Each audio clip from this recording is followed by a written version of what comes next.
Hello बच्चों, आज हम शुरू करने वाले हैं जो एसी सर्किट है जिसके पास रेजिस्टेंस भी है, इंडक्टेंस भी और कैपेसिटेंस भी, मतलब RLC circuit.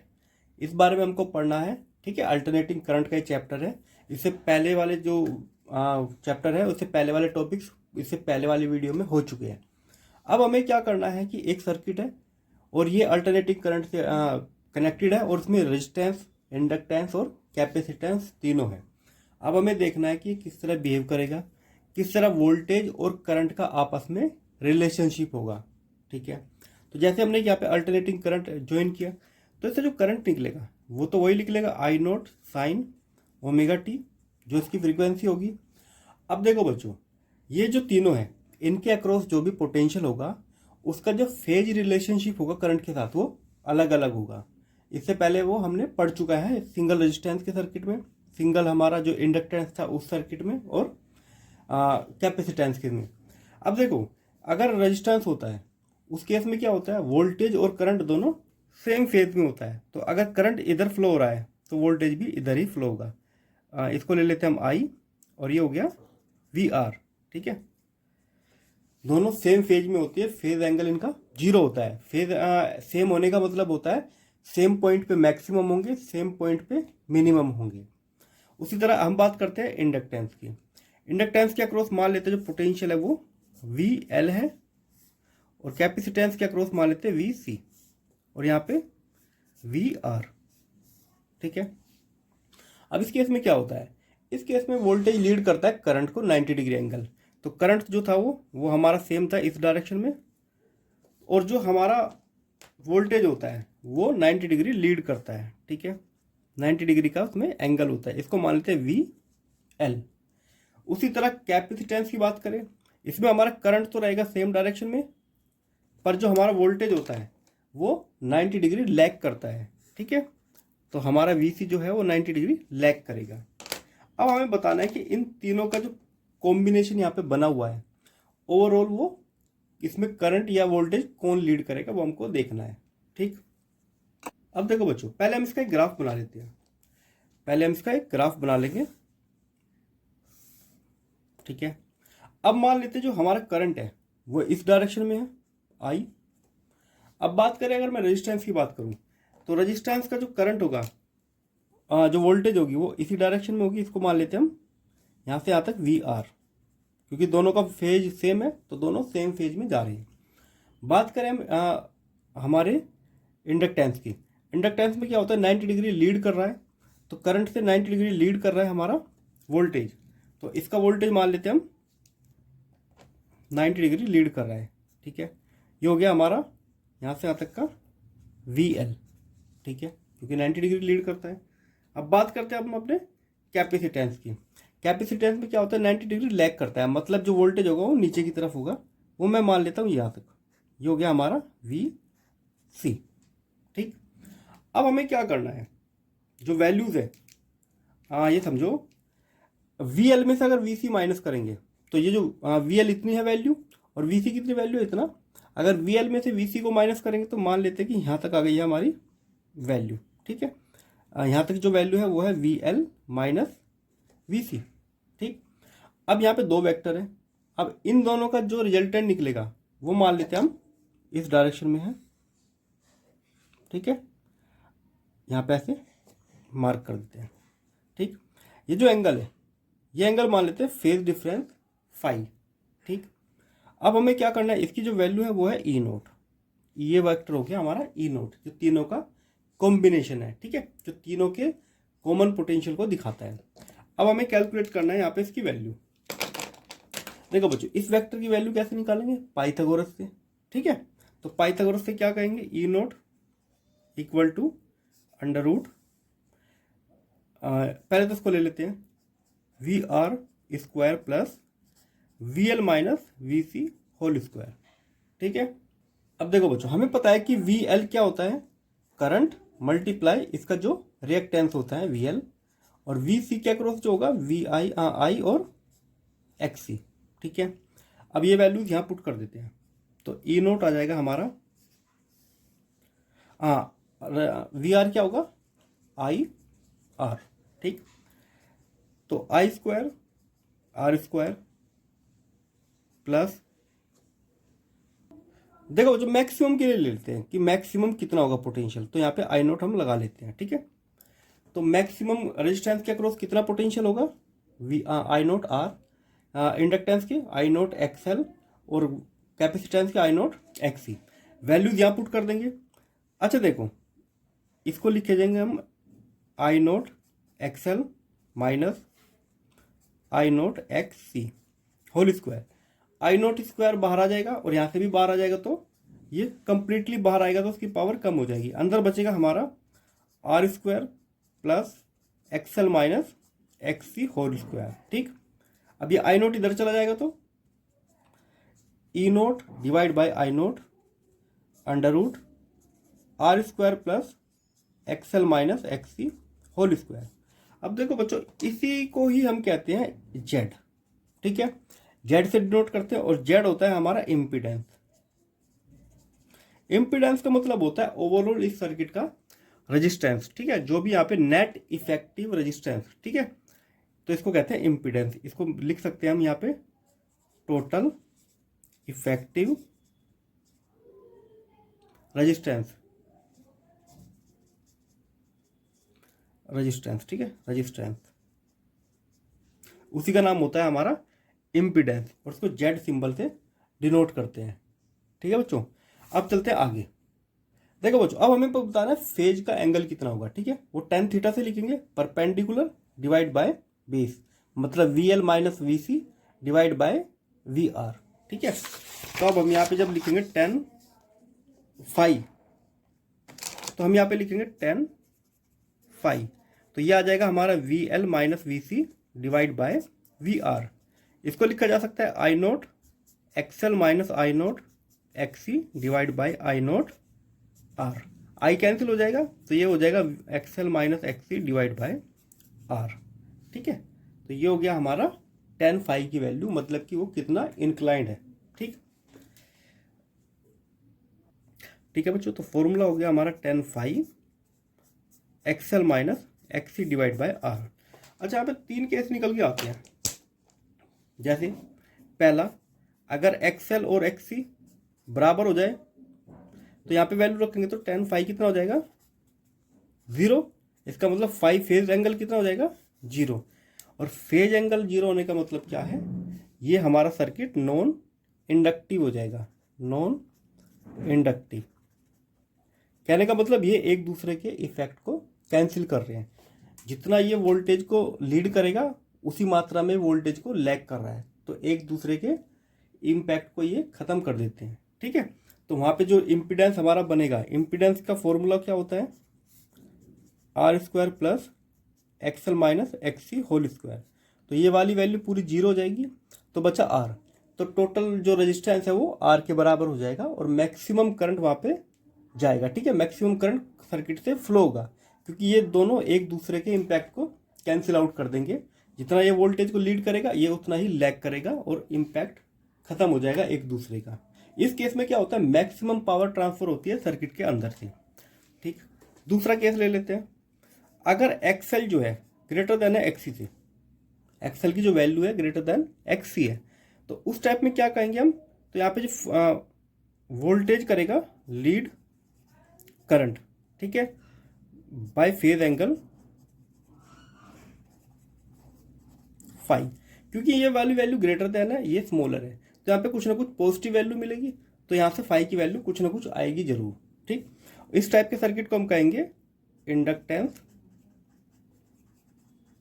Dominating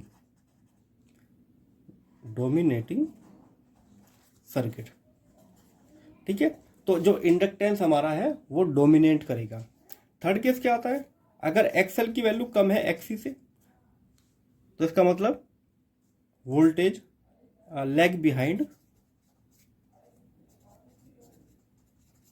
current by phase angle phi, ठीक है। और इसमें जो डोमिनेट कर रहा है वो कर रहा है हमारा कैपेसिटेंस, तो यहाँ पे कैपेसिटेंस डोमिनेटिंग सर्किट। तो जो सर्किट है वो हमारा कैपेसिटेंस डोमिनेट है। इसका मतलब क्या होता है? इसका मतलब है जो हमारा कैपेसिटेंस है, कैपेसिटेंस का काम होता है वोल्टेज को लैग करना, तो वोल्टेज लैग करेगी, इसका काम होता है वोल्टेज को लीड करना। अगर डोमिनेट ये करेगा तो वोल्टेज लीड करेगी, वो अगर इसकी वैल्यू ज़्यादा है तो इसमें हमारा करंट लीड करता है, वोल्टेज लैग बिहाइंड होता है। ठीक है, तो ये था हमारा RLC सर्किट।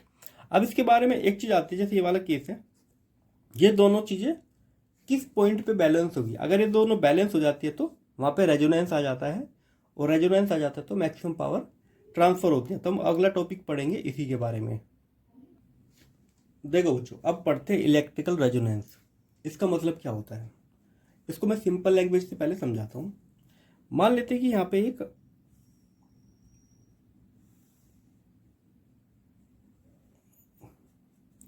ये एक झूले टाइप का है, ठीक है, जो जिसमें बच्चे झूलते हैं। ठीक, बच्चे इधर जाएंगे और वो यहाँ तक जाएंगे और फिर वापस आएंगे। ठीक है, तो उनकी एक फ्रीक्वेंसी होगी। ठीक है, अब मान लेते कोई पर्सन यहाँ पे खड़ा हुआ है, ठीक है, और वो इसको पुश करता है और ये बार बार आगे की तरफ जाता है। इसकी खुद की एक फ्रीक्वेंसी है बार बार वापस जाके आने की।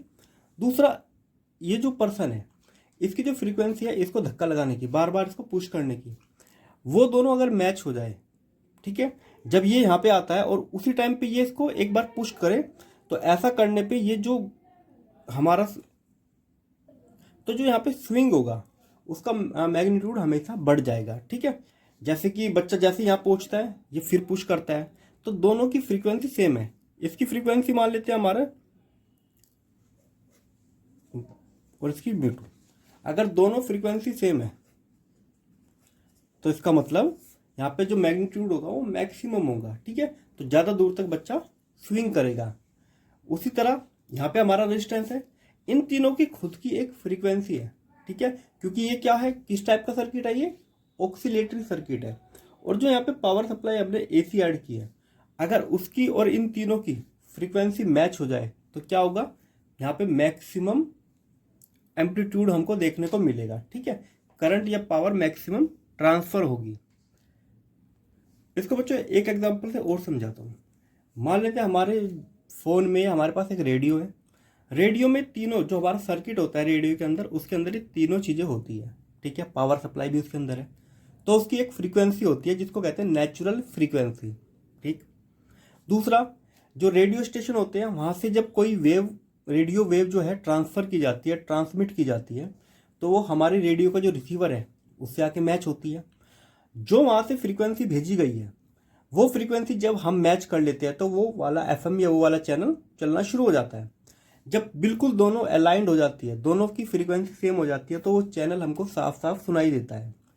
अगर उसकी फ्रीक्वेंसी मैच ना हो, जैसे कि 93.5 एक FM है, अगर 93.5 वहाँ से फ्रीक्वेंसी भेजी गई है और हमारा जो हमारी रेडियो है वो भी 93.5 पे ही आ जाती है, दोनों की मैच हो गई, तो हमको वो चैनल साफ साफ सुनाई देना शुरू हो जाएगा। पर अगर हमारी फ्रीक्वेंसी थोड़ी सी भी कम रही, 93.4 रही, तो हमको थोड़ा थोड़ा डिस्टर्बेंस आने शुरू हो जाएगी। तो जो ब्रॉडकास्ट किया है रेडियो वेव का, उसकी फ्रीक्वेंसी और हमारा जो इंस्ट्रूमेंट है, जो हमारा सिस्टम है, उसकी फ्रीक्वेंसी अगर मैच हो जाती है तो मैक्सिमम पावर ट्रांसफर होती है, मतलब कि मैक्सिमम डेटा ट्रांसफर होता है। तो चीज़ें हमको साफ साफ या तो सुनाई देती है रेडियो के केस में, बाकी दूसरे केस में क्या होता है, मैक्सिमम पावर ट्रांसफर होती है। तो ये जो हमारा सर्किट है इसकी एक नेचुरल फ्रीक्वेंसी है। ठीक है, अच्छा बात कर लेते हैं इसका इम्पीडेंस। पहले नॉर्मली इसका इम्पीडेंस क्या होगा, R² plus XL minus XC whole square, जिसका नॉर्मली इम्पीडेंस है। ठीक, अब हमें पता है कि इसको क्या लिख सकते हैं हम, R², इसको लिखा जा सकता है ओमेगा L और इसको 1/ωc। ठीक है, अब एक काम करते हैं, हमने क्या देखा है कि XL बराबर XC। ठीक, तो हमारा XL बराबर XC हो जाता है। पर ये कैसे होता है, ध्यान दो बच्चों, जैसे ही हम यहाँ से जो हमारा E = E0 साइन ω/t है, जैसे ही हम ओमेगा की वैल्यू बढ़ाते हैं, ठीक है, तो क्या होता है कि ये जो वैल्यू है ये बढ़ना शुरू हो जाएगी, इसका मतलब ये बढ़ना शुरू हो जाएगी, तो हमारा एक्सएल बढ़ना शुरू हो जाएगा। वहीं ये वाली वैल्यू कम होना शुरू हो जाएगी, ठीक है, एक्सी कम होना शुरू हो जाएगी। ये बढ़ रही है, ये कम हो रही है, पर एक फ्रीक्वेंसी पे, एक ऐसी फ्रीक्वेंसी होगी जिस पे ये दोनों वैल्यू सेम हो जाए, क्योंकि ये बढ़ रहा है, ये कम हो रहा है, तो एक टाइम ऐसा आएगा ये दोनों बिल्कुल इक्वल हो जाएगी, ठीक। उस फ्रीक्वेंसी को ही हम कहते हैं नेचुरल फ्रीक्वेंसी, ठीक है, वो होती है वी आर। तो किसी नेचुरल फ्रीक्वेंसी पे दोनों सेम हो जाएंगी, तो यहाँ पे लिखेंगे वी आर एल और यहाँ पे लिखेंगे 1 V R C. V R इधर और एल सी इधर, तो वी आर स्क्वायर हो जाएगा 1/LC। तो वी आर की वैल्यू हो गई 1/√L और C। कहने का मतलब ये जो वैल्यू यहाँ से आएगी, अगर हम फ्रीक्वेंसी उतनी रखें अपने सर्किट की, तो वो रेजोनेंस को उपलब्ध हो जाएगा, रेजोनेंस उसके अंदर आ जाएगा, ठीक है। तो हम किसी सर्किट की नेचुरल फ्रीक्वेंसी कैसे कैलकुलेट कर सकते हैं? 1/√, जो L की वैल्यू होगी वो और जो C की वैल्यू होगी वो, यहाँ से कैलकुलेट करके हमको उस सर्किट की नेचुरल फ्रीक्वेंसी पता चल जाएगी, ठीक है। अब बात आती है कि वी आर निकाले कर, ये तो हो गया ओमेगा आर, एंगुलर फ्रीक्वेंसी है। अगर मैं निकालूँ उसकी वी आर होती है 2 ये होती है ओमेगा डिवाइड बाय 2 ठीक है। ओमेगा की वैल्यू ये है और 2 ये है, तो आंसर आ जाएगा 2 √LC। तो ये हो गई हमारी नेचुरल फ्रीक्वेंसी, ये नेचुरल एंगुलर फ्रीक्वेंसी और ये, ठीक है। तो इम्पिडेंस की वैल्यू कितना आई है? ये तो 0 हो गया, तो वो आई है आर, मतलब कि मिनिमम, मतलब सर्किट का जो रेजिस्टेंस होगा वो मिनिमम होगा। और सर्किट का रेजिस्टेंस मिनिमम होता है तो क्या होता है, पावर कितनी ट्रांसफर होती है? मैक्सिमम पावर ट्रांसफर, ठीक है। तो जो करंट होता है हमारा वो होता है E डिवाइड बाय R। तो इसका मतलब जो ये अगर मिनिमम है तो इसका मतलब मैक्सिमम करंट ट्रांसफर होगा, और करंट ट्रांसफर होगा तो मैक्सिमम पावर ट्रांसफर होगी हमारी सर्किट के थ्रू। इसको कहेंगे नेचुरल फ्रीक्वेंसी, ठीक है, ये ध्यान रखना, ठीक है बच्चों। अब इसके अगर आपको समझने में अभी भी कोई डाउट है तो ये समझो। इस केस में करंट और वोल्टेज दोनों सेम डायरेक्शन में रहते हैं, भागते हैं सेम स्पीड से भागते हैं, समझो। इस केस में वोल्टेज आगे हो जाता है, करंट सेम रहता है, ठीक है। यहाँ पे वोल्टेज आगे है, करंट तो अपनी सेम डायरेक्शन में जा रहा है। इस केस में वोल्टेज थोड़ा पीछे रह जाता है, ठीक है। अब अगर इन दोनों की जो वोल्टेज है ये जितना ऊपर जा रहा है उतना ही नीचे जा रहा है, अगर सेम वैल्यू में ये ऊपर और नीचे जाए, इसका मतलब एक दूसरे के इम्पैक्ट कैंसिल हो गया, और इम्पैक्ट कैंसिल हो गया तो सिर्फ बचा हमारा वोल्टेज जो वी आर के अक्रॉस होता है, ठीक है। तो इस केस में क्या होगा, जो वोल्टेज का यहाँ पे पैटर्न चेंज हुआ है वो नेग्लेक्ट हो जाएगा, एक दूसरे के इम्पैक्ट को खत्म करेंगे। तो सिर्फ और सिर्फ यहाँ पे जो करंट के लिए जो ऑब्स्ट्रक्शन पैदा होगा वो रेजिस्टेंस की वजह से होगा, तो इन दोनों का इम्पैक्ट खत्म हो जाएगा। सिर्फ रेजिस्टेंस यहाँ पे एक तरह से रेजिस्टेंस की तरह बिहेव करेगा और मैक्सिमम पावर यहाँ से ट्रांसफर होगी, ठीक है बच्चों। अब आते हैं, एक क्यू फैक्टर होता है। देखो बच्चों, क्यू फैक्टर क्या होता है? क्यू फैक्टर एक रेशियो होता है, जो वोल्टेज हमने इंडक्टेंस के अक्रॉस अप्लाई की है या कैपेसिटेंस के, दोनों में से कोई भी ले सकते हैं, डिवाइड बाय जो पोटेंशियल या जो वोल्टेज हमारी रेजिस्टेंस के अक्रॉस है, इनको डिवाइड करना है। दोनों में से किसी को ले सकते हैं, एक ही बात आएगी, दोनों को अलग अलग लेकर देख लेते हैं। पहले मैं VL ले लेता हूँ, ठीक है। तो ये हो जाएगा मेरा ओमेगा आर एल, और करंट कितना सप्लाई हो रहा है? आई। वी आर को क्या लिखते हैं हम? आर आई, ठीक। आई से आई कैंसिल, तो क्यों आ जाएगा? V R L divide by R, ठीक है। इसकी वैल्यू क्या निकाली थी अभी हमने? 1/√LC, ठीक है। पुट कर देंगे तो ये हो जाएगा हमारा L divide by R 1/√LC, ठीक है।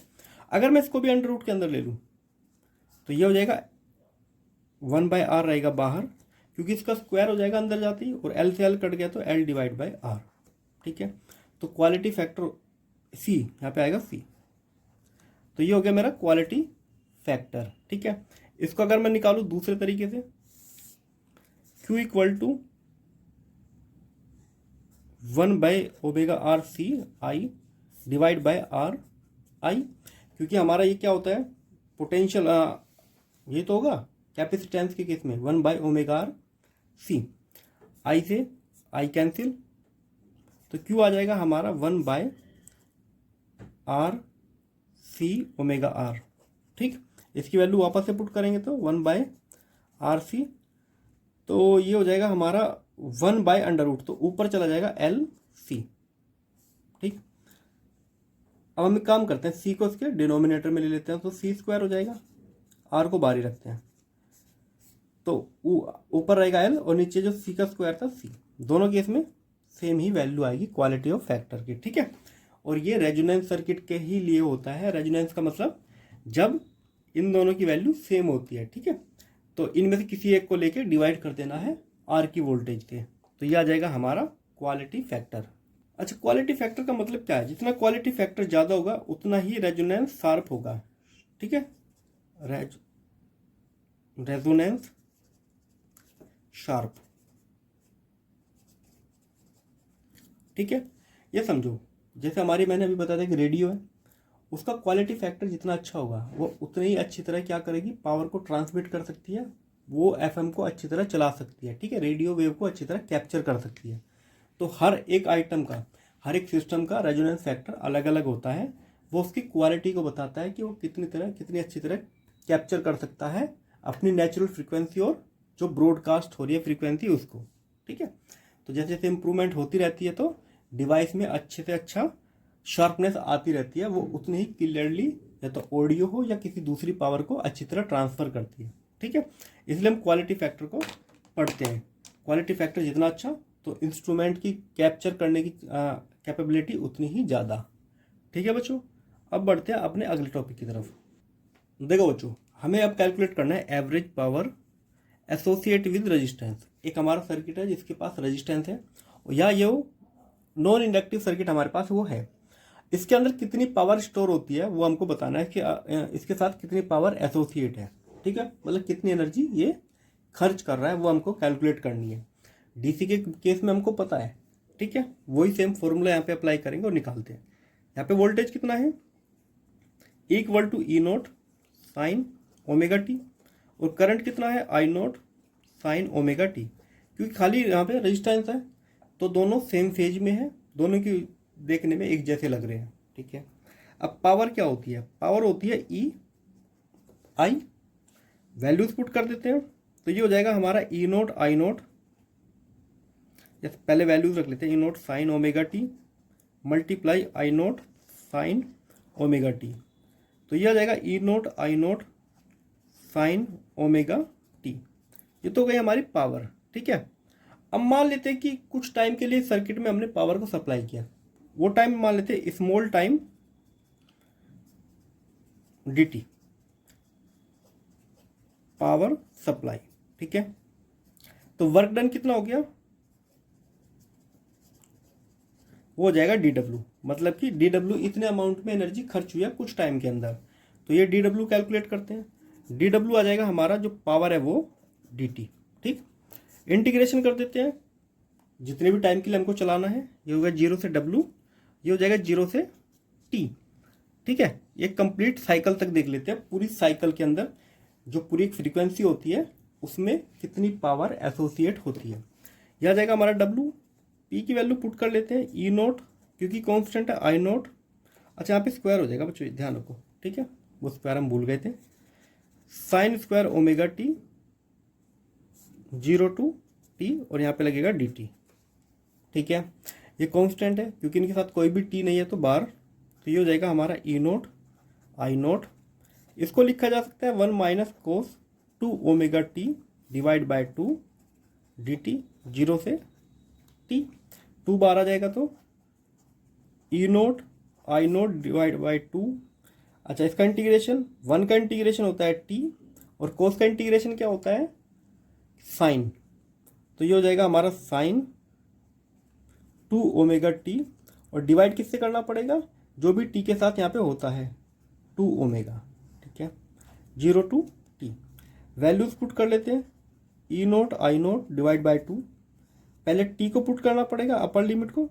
ठीक है, माइनस यहाँ पे t पुट करते हैं, sine 2 omega T divide by 2 omega. ठीक है, एक पार्ट हो गया। माइनस लगा के जीरो पुट करेंगे तो ये जीरो, और साइन जीरो भी कितना हो जाता है, यहाँ पे जीरो रखेंगे तो जीरो, तो ये तो जीरो हो गया, इसको छोड़ो। ओमेगा की वैल्यू रखते हैं E naught I naught divide by 2 T minus sine 2, omega की वैल्यू होती है 2 pi divide by T, multiply T और उसके डिवाइड में है 2 ओमेगा। टाइम से टाइम कट। अच्छा देखो, साइन 4 पाई हो गया यहाँ पे, और साइन 4 पाई कितना होता है, जीरो, तो ये वाली पूरी टर्म हो जाएगी हमारी जीरो। अब देखो बच्चों, इसके बाद बस एक स्टेप बचता है, वो मैं लिख लेता हूँ यहाँ पे।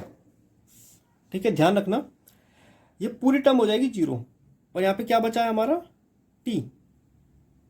एक सेकंड रुको, तो वर्क डन आ गया हमारा E naught I naught T divide by 2।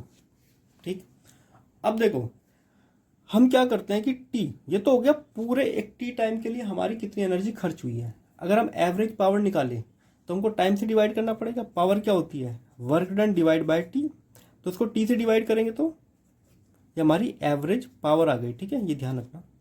तो टी कट हो जाएगा यहाँ पे, और इसको लिख सकते हैं ई अंडर रूट 2 आई अंडर रूट 2, ऐसे लिखा जा सकता है क्योंकि 2 है, 2 को हमने 2 फ्रैक्शन में डिवाइड कर लिया है। अब देखो बच्चों, ये क्या होती है हमारी, बस लास्ट स्टेप है, ये पावर आ जाएगी, इसे छोड़ो। अब इसके यहाँ पे पावर का फॉर्मूला लिखेंगे, तो पावर आ जाएगी हमारी, ये होती है ई वी आई वी, मतलब कि RMS value of voltage, RMS value of current. ठीक है, तो ये आ गया हमारा फॉर्मूला। तो जो रेजिस्टेंस होता है उससे कितनी पावर एसोसिएट होती है, ई वी आई वी, मतलब आरएमएस वैल्यू ऑफ वोल्टेज और आरएमएस वैल्यू ऑफ करंट। ठीक है, तो ये था हमारा रेजिस्टेंस जो होता है उससे कितनी पावर एसोसिएट होती है। अब चलते हैं इंडक्टर की तरफ। देखो बच्चों, हमारे पास इंडक्टर है, इससे कितनी पावर एसोसिएट होती है वो हमको निकालना है। वोल्टेज जो सप्लाई किया ई नोट साइन ओमेगा टी, और करंट जो होता है इसमें लैग करता है पाई बाय 2 90 डिग्री एंगल पे, तो एंगल में से पाई बाय 2 माइनस कर देंगे। ठीक है, पावर का फॉर्मूला वही ई आई। ठीक है, अच्छा ठीक है, पावर का फॉर्मूला होता है। अब हमको टी टाइम के लिए करना है, स्मॉल टाइम के लिए, तो वर्क डन कितना हो जाएगा, integration E I D T, values put कर देते हैं दोनों। अच्छा एक चीज याद रखना, I naught sine omega T minus pi by 2। ठीक है, इसको क्या लिख सकते हैं, अच्छा काम करते हैं, माइनस कॉमन ले लेते हैं बाहर, तो ये हो जाएगा minus I naught sine pi by 2 minus omega T, और साइन पाई बाय 2 माइनस कुछ भी होता है तो ये हो जाएगा कोस ओमेगा टी। तो करंट की वैल्यू तो आ गई है। ठीक, और वोल्टेज की वैल्यू रखनी है, ये रख देते हैं। अच्छा कहाँ से कहाँ तक करना है, 0 से टी तक, पूरी एक साइकिल के लिए। ठीक है, फॉर 1 साइकिल। ठीक है, तो 0 से टी तक इसका जो टाइम पीरियड होता है उस साइकिल तक हमको लेना है। ठीक, वैल्यूज रख देते हैं, E naught sine omega T multiply में आई नोट, माइनस लगा लेंगे बाहर, 0 to T cos omega T, ये दोनों वैल्यूज बाहर, यहाँ पे आ जाएगा D T minus E naught I naught, 2 से मल्टीप्लाई करेंगे 2 sine omega T cos omega T, और 2 से ही कर देंगे डिवाइड। ठीक है, ऐसा क्यों किया, फॉर्मूला बनाने के लिए, यहाँ पे साइन 2 थीटा का जो फॉर्मूला होता है। तो वर्क डन आ जाएगा हमारा minus E naught I naught divide by 2, 0 to T, यहाँ पे फॉर्मूला बन गया sine 2 omega T D T. ठीक, इसका इंटीग्रेशन करेंगे, minus E naught I naught divide by 2। हाँ, तो इसका इंटीग्रेशन क्या होता है, साइन का होता है माइनस कोस, तो माइनस कोस 2 ओमेगा टी, और जो भी टी के साथ होता है वो आता है डिवाइड में 0 टू 2। पहले अपर लिमिट रखेंगे, E naught I naught divide by 2। अच्छा तो माइनस को बाहर रखते हैं और ये खत्म हो जाएगा माइनस। ठीक है, अभी यहाँ से गया कोस 2। अच्छा ओमेगा की वैल्यू अगर मैं पुट करूंगा, एक काम करता हूँ कि ये जो 2 ओमेगा है इसको बाहर ही ले लेता हूँ, 2 ओमेगा। ठीक है, एक 2 हो गया इसका। ओमेगा की वैल्यू होती है 2 पाई डिवाइड बाय टी, यहाँ पे रखूंगा टी माइनस, अब मुझे रखना है यहाँ पे 0। ठीक, अब 0 रखूंगा तो cos 0 कितना होता है 1, यहाँ पे आ जाएगा 1, ठीक है। ई नोट आई नोट 2 और 2 हो जाएंगे 4 ओमेगा, टी से टी कट। अच्छा cos 4 पाई कितना होता है, देखो बच्चों cos 2 पाई कितना होता है वो हमको देखना है। देखो बच्चों cos पाई होता है -1, cos 2 पाई होता है प्लस, अगर cos का जो पाई है वो 2 के मल्टीपल में होता है तो +1 आता है, ठीक है। और 4 पाई हो जाएगा +1, तो आंसर आ गया 0। तो वर्क डन 0, मतलब पावर जो एसोसिएट हुई है वो 0, पावर आ गई 0। तो इंडक्टर से कोई पावर यहाँ पे एसोसिएट नहीं होती। कहने का मतलब जितनी पावर वो एब्जॉर्ब करता है उतनी पावर वो रिलीज कर देता है, ठीक है। तो पावर वो एब्जॉर्ब करता है, रिलीज करता है। जैसे कोई स्प्रिंग होता है ना, पहले कंप्रेस होगा फिर एक्सपैंड हो जाएगा, तो कुछ भी वो अपने अंदर एब्जॉर्ब करके नहीं रखता, ठीक है। जैसे करंट चालू करते हैं तो वो अपने अंदर एक नेगेटिव पोटेंशियल जनरेट कर लेता है, तो पावर स्टोर हो जाती है और फिर बाद में उसको रिलीज कर देता है। तो एवरेज पावर यहाँ पे इससे जो एसोसिएट है वो 0 है, ठीक है। चलते हैं कैपेसिटर की तरफ, ठीक है बच्चों। अब करते हैं average power associate with capacitor. Capacitor के लिए हमने सोर्स जो लिया है ई नोट साइन ओमेगा टी, और करंट जो होता है इसमें लीड करता है तो π/2 एंगल लीड करता है तो +π/2, ठीक है। नॉर्मली हमें वैसे पता है कि एनर्जी किसके अंदर स्टोर होती है 1/c/v0², ठीक है, ये तो हमको पता है। पर क्या होता है कि अब हमें कैलकुलेट करके बतानी है कितना, तो हम वही अपना फॉर्मूला लगाएंगे यहाँ पे। वर्क कितना होता है EI/dt 0 से t, पूरे करंट की कंप्लीट साइकिल का कितना वर्क डन यहाँ पे किया है। ई की वैल्यू रख लेंगे ई नोट साइन ओमेगा टी। अच्छा देखो साइन ओमेगा टी +π/2, आई नोट साइन, ऐसा भी तो लिख सकते हैं π/2 + ओमेगा टी, और इसको लिखा जा सकता है कोस ओमेगा टी, मतलब आई नोट कोस ओमेगा टी। ये लिखा जा सकता है क्योंकि सेकंड क्वाड्रेंट है और सेकंड में साइन पॉजिटिव होता है, तो यह आ जाएगा ई नोट कोस ओमेगा टी और डी टी, ठीक है। आई नोट बाहर आ जाएगा, ई नोट आई नोट 2 से मल्टीप्लाई की sign omega T cos omega T D T, और 2 आ गया बाहर 0 से टी, तो यह आ जाएगा E naught I naught divide by 2 0 to t, ये हो जाएगा formula sine 2 omega T D T. और अभी हमने ये इससे जस्ट पहले किया है ये वाला, ये ओवरऑल वैल्यू कितना आएगी 0, ठीक है। कैसे अभी देखते हैं, देखो इंटीग्रेट करते हैं, E naught I naught divide by 2, sine का होता है minus cos, divide by 2 omega 0 to t, ठीक है। पुट कर देते हैं value, E naught I naught divide by 2, minus रखेंगे बाहर, हाँ यहाँ पे टी था, ठीक है। 2 ओमेगा भी बाहर ले लेते हैं, 2 ओमेगा, तो यहाँ पे टी रखेंगे पहले तो इंटू, इसकी वैल्यू रख लेते हैं 2π divide by T into T, minus यहाँ पे वैल्यूज पुट करेंगे तो 0 पुट करेंगे तो यहाँ पे आ जाएगा -1, टी से T cancel 4π, E naught I note 4 omega, ये वाली वैल्यू कोस 4π मैंने अभी बताया था 1 होती है 1, तो आंसर आ गया 0। तो वर्क डन 0, मतलब पावर भी आ गई 0। तो मतलब जितना हम कैपेसिटर को चार्ज करने में जो पोटेंशियल या जो एनर्जी खर्च करते हैं वो एनर्जी वापस सर्किट में आ जाती है जब वो डिस्चार्ज होता है, ठीक है। Energy use in charging release back during discharging, ठीक है। तो पहले चार्ज होने में जो एनर्जी खर्च करता है वो एनर्जी वो वापस सर्किट को लौटा देता है जब वो डिस्चार्ज होता है, ठीक है। तो कोई भी एनर्जी उसके अंदर स्टोर नहीं होती या उसके थ्रू वेस्ट नहीं होती, ठीक है बच्चों। ये तो था ना सिंगल। अगर हमारा एक सर्किट जो है उसके अंदर तीनों ही है, आर बी एल बी और सी बी, तब कितनी पावर एसोसिएट होती है, ये लास्ट टॉपिक है इसका, वो हमको कैलकुलेट करना है। देखो बच्चों कितनी पावर एसोसिएट होती है अगर सर्किट के अंदर तीनों है, रेजिस्टेंस, इंडक्टेंस और कैपेसिटेंस, ठीक।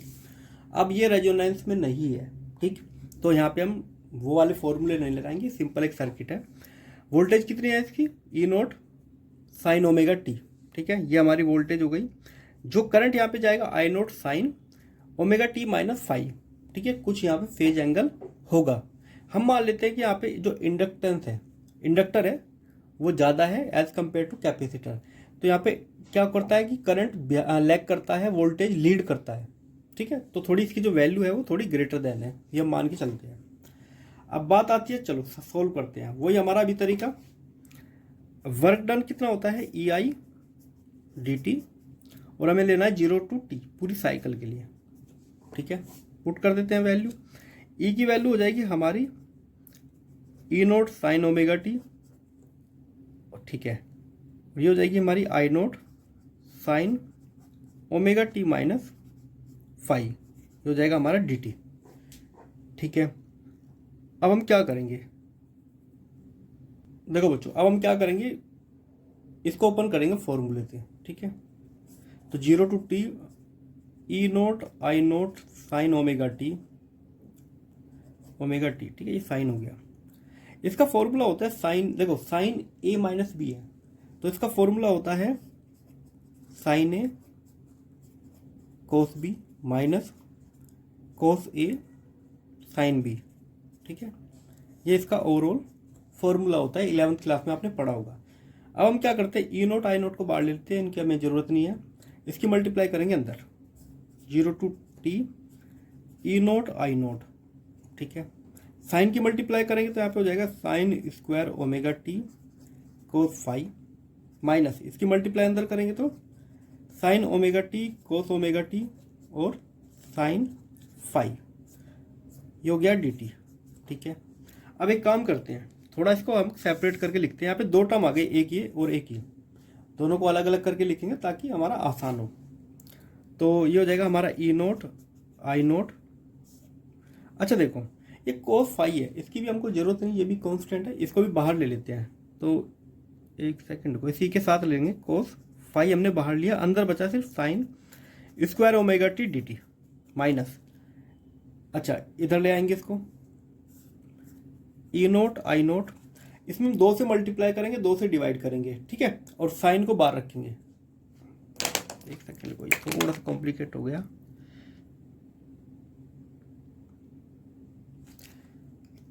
देखो ये हो गया आई नोट, साइन फाइव को भी बाहर रखते हैं, और हमने इसमें 2 से मल्टीप्लाई की, तो ये अंदर फॉर्मूला बन जाएगा साइन 2 ओमेगा टी, और 2 से हमको डिवाइड करना है तो हम इसको बाहर रखते हैं 2 को, 0 to t डी टी, ठीक है।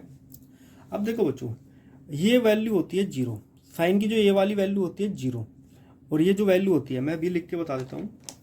अगर हम इंटीग्रेशन करेंगे 0 to t sine square omega T D T, तो हमको मिलता है t/2। अभी हमने कैलकुलेट किया है 3 बार ये। उसी तरह अगर आप इंटीग्रेट करते हो साइन ओमेगा टी को, तो इसकी वैल्यू होती है 0, ये याद रखना, इसको बार बार करने की हमको ज़रूरत नहीं है। तो ये पूरी टर्म 0 हो जाएगी, क्योंकि साइन 2 ओमेगा टी हो या ओमेगा टी एक ही बात है, मतलब लगभग एक ही बात है, ये पूरी टर्म खत्म। और अब इसकी जगह क्या रखेंगे हम, t/2। तो हमारा आंसर आ जाएगा E naught I note cos five multiply t/2, और ये क्या निकाल रहे थे हम, वर्क डन, ठीक है। हाँ, अब हमें पावर निकालनी है। पावर क्या होती है, वर्क डिवाइड बाय टी, तो टी कैंसिल हो जाएगा ऊपर से, तो ई नोट आई नोट, इसके नीचे √2 लिखेंगे, √2 मतलब 2 को फ्रैक्शन करके लिखा, कोस फाइव, तो हमारी जो पावर आई है वो हो जाएगी ईवी, मतलब आरएमएस वैल्यू, ये भी आरएमएस वैल्यू, और कोस फाइव क्या बताता है, इन दोनों के बीच का फेज एंगल, क्योंकि यहाँ पे अभी ये दोनों सेम फेज में नहीं है, ठीक है। तो ये आ गया हमारा आंसर, ठीक है। इससे रिलेटेड अगर कोई डाउट हो, वैसे जहाँ तक पेपर में डेराइव करने नहीं आएगा, पर आपको पता होना चाहिए डेराइव कैसे होता है, ठीक है। देखो बच्चों, एक और टर्म आती है पावर फैक्टर। एक एसी सर्किट का पावर फैक्टर हमको निकालना है। अभी ताज़ा हमने फॉर्मूला पढ़ा है, आरएमएस वैल्यू, IRMS और कोस फाइव। अब ये होती है पावर, इस P को कहते हैं ट्रू पावर, ये ध्यान रखना, इसको कहते हैं ट्रू पावर। और इस पूरी टर्म को हम क्या कहते हैं, एपरेंट पावर।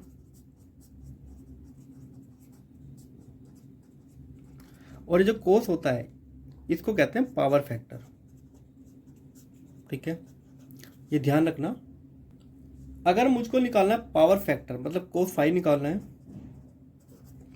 ये हो जाएगा मेरा P divide by EV IV। ठीक है, जिसको हम लिख सकते हैं जो हमारा पावर फैक्टर होता है इक्वल टू ट्रू पावर, कि सर्किट की ट्रू पावर कितना है, डिवाइड बाय अपरेंट पावर।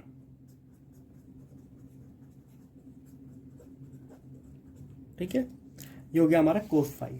अच्छा, एक ट्राइंगल हम बना सकते हैं। हमने एक चीज पढ़ी थी कि tan फाई क्या होता है, XL minus XC divide by R। ठीक, अगर मैं एक ट्राइंगल बनाऊं, जैसा कि ट्रिग्नोमेट्री में होता है राइट एंगल ट्राइंगल, ये बताता है हमको परपेंडिकुलर, tan क्या होता है, परपेंडिकुलर डिवाइड बाय बेस। अगर मैं यहाँ पे एंगल लूँ फाई, तो परपेंडिकुलर हो गया XL माइनस XC और बेस हो गया इसके हिसाब से E, और ये हो जाएगी साइड हमारी R square plus XL minus XC whole square, और इसी को तो हम Z कहते हैं, इम्पीडेंस। ठीक, तो हम यहाँ रख लेते हैं वैल्यूज को। तो जो हमारा cos फाई होगा, देखो जो ट्रू पावर जो होती है वो R के अक्रॉस होती है, खर्च, और एपरेंट पावर की जगह हम क्या लिखेंगे, इम्पीडेंस। ठीक है, क्योंकि ये क्या थी हमारी एपरेंट पावर। तो ये होता है रेजिस्टेंस और ये होता है इम्पीडेंस। तो cos फाई की value R divide by Z होती है। अच्छा, अगर इफ XL बराबर XC, अगर हमारा रेजोनेंस है, या रेजोनेंस ना कहे तो XL बराबर XC है, अभी इसको छोड़ो, इसको हम अलग ही रखते हैं। ठीक है, अगर हमारा XL बराबर XC है तो इसका मतलब Z की वैल्यू R के बराबर होती है, Z इक्वल टू हो जाता है R। तो cos फाई कितना हो जाएगा, R डिवाइड बाय R, मतलब कि 1। तो फाई कितना हो जाएगा हमारा 0। तो जो हमारा फेज एंगल है वो हो जाता है 0, ये हमको पता है। और अगर देखो बच्चों, अगर cos 90, अगर फाई की वैल्यू 90 हो जाए, जो हमारा ये वाला एंगल है ये 90 डिग्री हो जाए, तो इसका मतलब ये होती है 0 वैल्यू। इसका मतलब है जो हमारी पावर है ये हो जाएगी 0। ठीक है, अगर सर्किट से पावर 0 हो रही है, इसका मतलब क्या हो गया, ये सिर्फ सर्किट है, इसमें जो हमारा L मतलब कि इंडक्टेंस है और कैपेसिटेंस है, वो कोई भी पावर को होल्ड करके नहीं लगते, ना कोई पावर कंज्यूम करते हैं। ठीक है, पावर खर्च होती है रेजिस्टेंस के थ्रू होती है, पर जो हमारा सर्किट है L, कैपेसिटेंस और ये इंडक्टेंस, ये अपने आप को मेंटेन करने में कोई पावर खर्च नहीं करते, जितनी पावर ये लेते हैं उतनी ही रिटर्न कर देते हैं। ठीक है, तो इस केस में जो उनके अंदर करंट फ्लो होता है उसको वाटलेस करंट कहते हैं। ठीक है, वो मैं अभी पढ़ाता हूँ वाटलेस करंट क्या होता है। ठीक है, तो अगर यहाँ पे फेज एंगल 90 डिग्री है तो इसका मतलब हमारा L और C कोई भी पावर कंज्यूम नहीं करेंगे। ऐसे केस में जो उनके अंदर करंट फ्लो होता है उसको वाटलेस करंट कहते हैं। जैसे आपने सुना होगा ना, 0 वाट का बल्ब होता है, कि सर ये तो 0 वाट का है तो एनर्जी खर्च तो करेगा नहीं। देखो इसके अंदर जो L मतलब कि कैपेसिटेंस लगा है और इंडक्टेंस लगा है, वो पावर खर्च नहीं करते हैं, पर इसके अंदर जो रेजिस्टेंस है वो तो पावर खर्च करेगा ही। ठीक है, वो तो करेगा ही खर्च, तो ऐसा नहीं कि बिल्कुल एनर्जी वो यूज ही नहीं करता है। ठीक, देखो वो तो वाटलेस करंट क्या होता है, वो करंट जो कोई पावर कंज्यूम नहीं करेगा अपने आप को सर्किट में मेंटेन करने के लिए, समझे, सर्किट में मेंटेन करने के लिए वो कोई भी पावर कंज्यूम नहीं करेगा। कैसे, अब एक पावर का फॉर्मूला हम पढ़ के आए हैं, EV मतलब कि RMS value, I RMS value और cos फाई जिसको पावर फैक्टर हम कहते हैं। ठीक है, अब बात करें इसको, देखो मान लेते कि मेरे पास ये है हमारा IV, कोऑर्डिनेट सिस्टम मैंने बनाया, और इधर की तरफ वो है हमारा IV। ठीक, और इसके साथ एक एंगल बना के, फाई एंगल किसके बीच में है, यहाँ पे इसको ले लेते हैं हम EV, और इनके बीच का जो एंगल है वो है फाई। ठीक, ऐसा ही होता है।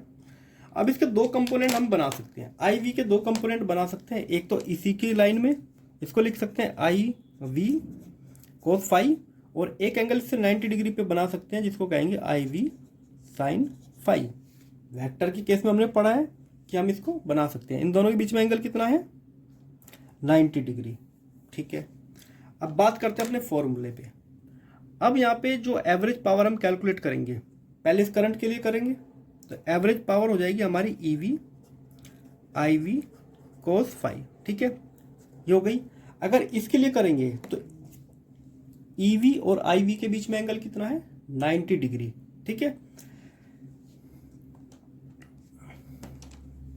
देखो इस केस में आई वी की वैल्यू ये है और कोस फाई हमको अलग से रखना पड़ेगा, ठीक है।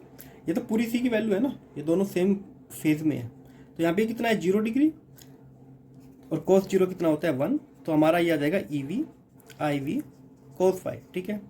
ये हो गया हमारा करंट। दूसरे में अगर फाई यहाँ पे π/2 हो तो करंट हमारा कितना है, E V I V sine phi और कोस 90, कोस 90 जीरो, तो पूरी हो जाएगी ये 0। तो इसी को कहते हैं, इस वाली चीज को कहते हैं हम वाटलेस कंपोनेंट, वाटलेस कंपोनेंट। समझो बच्चों, करंट जो होता है हमारा, जिसको आरएमएस वैल्यू कहते हैं, इसके दो कंपोनेंट होते हैं। एक तो पोटेंशियल या वोल्टेज की डायरेक्शन में होता है जो कि ये है, और एक होता है जो उससे परपेंडिकुलर होता है। हाँ, ये तो पावर कंज्यूम करेगा अपने आप को सर्किट में मेंटेन करने के लिए, पर जो ये इसका कंपोनेंट है, इसी को वाटलेस कंपोनेंट कहते हैं। ये कोई भी एनर्जी खर्च नहीं करता, ठीक है। तो जो वाटलेस करंट है, वाटलेस बल्ब कहते हैं, वो एक्चुअल वाटलेस नहीं होता, उसके अंदर रेजिस्टेंस भी होता है, तो पावर तो वो खर्च करता है। हाँ, ये इस कंपोनेंट की बात होती है वहाँ पे कि ये जो कंपोनेंट है इसका ये। अब देखो बच्चों, वाटलेस बल्ब किस तरह काम करता है। हम क्या करते हैं ना, ये कोस थीटा जो है ये बिल्कुल कम रखने की कोशिश करते हैं। एंगल जितना कम होगा उतने क्या है कि एनर्जी जो है, आप समझो, उतनी पावर। देखो बच्चों, शुरू से समझो, एक बल्ब है जिसको हम 5 वोल्ट का कहते हैं, ठीक, ओ 0 वोल्ट का कहते हैं। उसके अंदर हम क्या करते हैं, जो एंगल है, फेज एंगल है, ये ज़्यादा से ज़्यादा रखने की कोशिश करते हैं, ठीक है। देखो फेज एंगल ज़्यादा होगा तो जो कोस फाई की वैल्यू है वो कम हो जाएगी। कोस फाई की वैल्यू कम हो जाएगी तो पावर का कंजम्पशन भी कम हो जाएगा, तो वो जो हमारा डिवाइस है या जो बल्ब है वो बहुत कम पावर खर्च करेगा। और उसका जो ये कंपोनेंट है आई वी साइन फाई, इसकी वैल्यू बढ़ जाएगी, ठीक है। तो इसकी वैल्यू ज़्यादा हो जाएगी तो उसको वाटलेस बल्ब भी कह सकते हैं, 0 वाट बल्ब भी कह सकते हैं, ठीक है, क्योंकि इसकी वैल्यू जो वाटलेस कंपोनेंट है वो ज़्यादा होता है इसीलिए, ठीक है। तो ये था हमारा पूरा अल्टरनेटिंग करंट का चैप्टर। इससे रिलेटेड अगर कोई डाउट है तो आप हमसे कमेंट में पूछ सकते हैं, ठीक है। इसके क्वेश्चन भी जल्दी आएंगे जो पेपर से रिलेटेड होंगे, और प्रीवियस ईयर क्वेश्चन पेपर काफ़ी इंपॉर्टेंट चैप्टर है। इसके बाद हम अगला चैप्टर पढ़ेंगे इलेक्ट्रोमैग्नेटिक वेव्स, ठीक है बच्चों। तो मिलते हैं अगली वीडियो में।